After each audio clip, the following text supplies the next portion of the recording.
Bismillahirrahmanirrahim. Assalamualaikum warahmatullahi wabarakatuh. Perkenalkan, nama saya Farida Nur Aisyah, NIM 2018067. Di sini saya akan mempresentasikan materi terkait manajemen konflik suami istri. Apa saja sih manajemen konflik dalam suami istri itu? Yang pertama ada penghasilan. Penghasilan suami lebih besar dari istri adalah hal yang sangat biasa. Bila yang terjadi sebaliknya, bisa timbul masalah yang cukup besar. Suami merasa minder karena tidak dihargai penghasilannya. Sementara istri merasa di atas sehingga menjadi sombong dan tidak menghormati suami. Walaupun penghasilan istri lebih besar daripada suami, kita harus bisa mencoba untuk bersikap bijaksana dan tetap menghormati suami. Hargai seberapapun penghasilannya, kita harus menghargai jerih payahnya. Sekalipun dalam nominal itu jumlahnya sedikit,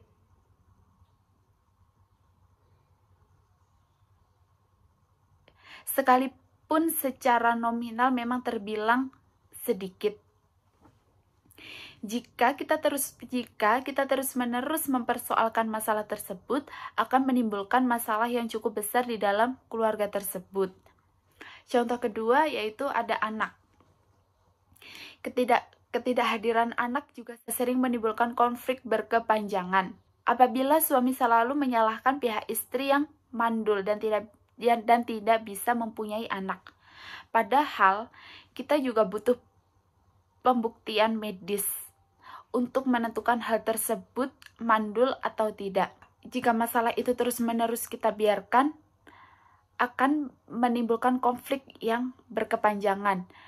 Dan lebih baik dibicarakan dengan suami secara baik-baik. Dan kita harus mengajak suami untuk pergi ke dokter, untuk memeriksa diri apakah dalam keadaan sehat atau tidak. Jika dokter mengatakan bahwa kita dan suami dalam keadaan sehat, kita tidak perlu resah.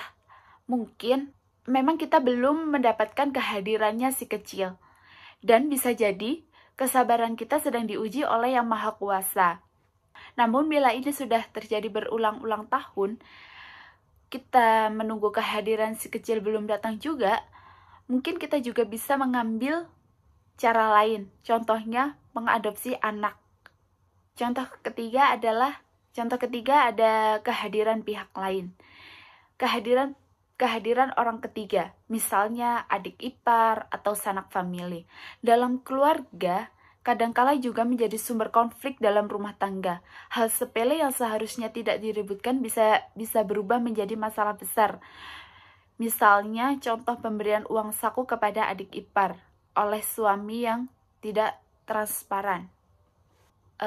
Di dalam keluarga kita juga butuh keterbukaan, adalah soal yang sangat utama. Sebelum memberikan bantuan kepada pihak Anda atau pihak kita atau suami, sebaiknya membicarakannya dulu. Berapa dana yang harus kita keluarkan dan siapa saja yang bisa kita bantu. Dan ini juga harus atas dasar kesepakatan kita bersama. Agar jangan saling curiga, adakan sistem silang. Artinya untuk bantuan kepada keluarga Anda, suamilah yang memberikan. Demikian juga sebaliknya. Dengan demikian, semuanya akan transparan. Contoh keempat adalah seks. Masalah yang satu ini juga sering terjadi dari sumber keributan suami istri. Biasanya yang sering komplain itu adalah suami. Karena suami merasa tidak puas dengan pelayanan istri.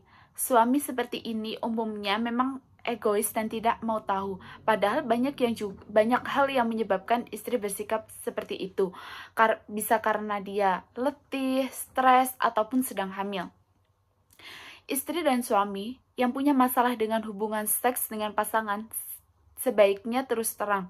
Ini juga agar pasangan tidak curiga dan tidak menuduh macam-macam. Yang selanjutnya, yang kelima ada keyakinan. Biasanya pasangan yang sudah berikrar atau bersatu sehidup semati tidak mempersoalkan masalah keyakinan yang berbeda di antara mereka. Namun, persoalan biasanya akan timbul manakala mereka mulai menjalani kehidupan berumah tangga. Mereka baru sadar bahwa perbedaan itu sangatlah sulit untuk disatukan. Masing-masing membenarkan keyakinan dan berusaha untuk menarik pasangannya agar mengikutinya. Jadi kondisi tersebut akan menjadi konflik berkepanjangan bila masing-masing pihak tidak memiliki toleransi yang cukup besar. Biasanya pasangan yang berbeda keyakinan itu sebelum mereka untuk memutuskan untuk menikah, mereka akan bersepakat untuk saling menghargai keyakinan pasangannya. Contoh yang selanjutnya ada mertua. Kehadiran mertua dalam rumah tangga seringkali menjadi sumber konflik karena terlalu ikut campuri mertua dalam urusan rumah tangga anak dan menantunya. Namun, kita tetap harus terkendali dengan emosi tersebut. Bila kita merasa kesal, kita harus juga bisa menahan emosi kita. Bila kita tidak berkenan dengan komentar atau teguran dari mertua, jangan harus mengekspresikan kekesalan kita di depan mertua. Cobalah berpikir tenang. Ajaklah suami untuk bertukar pikiran untuk mengatasi konflik yang sedang terjadi dengan mertua. Yang selanjutnya ada ragam perbedaan. Menyatukan dua hati berarti menyatukan dua pemikiran, dan selera tertentu juga berbeda. Misalnya, suami orang yang pendiam, sementara istri orang yang sangat cerewet dan meledak-meledak emosinya. Nah, kedua pribadi bila disatukan biasanya tidak nyambung. Masing-masing juga tidak ada yang mau ngalah. Akhirnya menimbulkan keributan di dalam keluarga tersebut. Jadi, perbedaan-perbedaan ini akan terus ada meskipun umur perkawinan kita sudah lama, sudah puluhan tahun. Namun jika menyatukan dua kepribadian itu hal yang sangat sulit. Jadi, kuncinya untuk mengatasi perbedaan ini adalah saling menerima dan mengisi. Jika suami orang yang sangat pendiam dan sementara istri orang yang sangat cerewet dan suka marah-marah, masing-masing tidak ada yang mau ngalah dan akhirnya menimbulkan keributan atau menimbulkan konflik dalam suami istri. Jadi solusinya adalah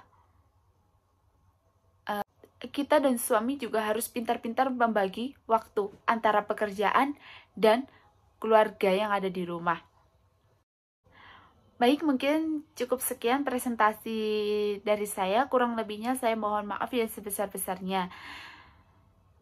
Terima kasih. Wassalamualaikum warahmatullahi wabarakatuh.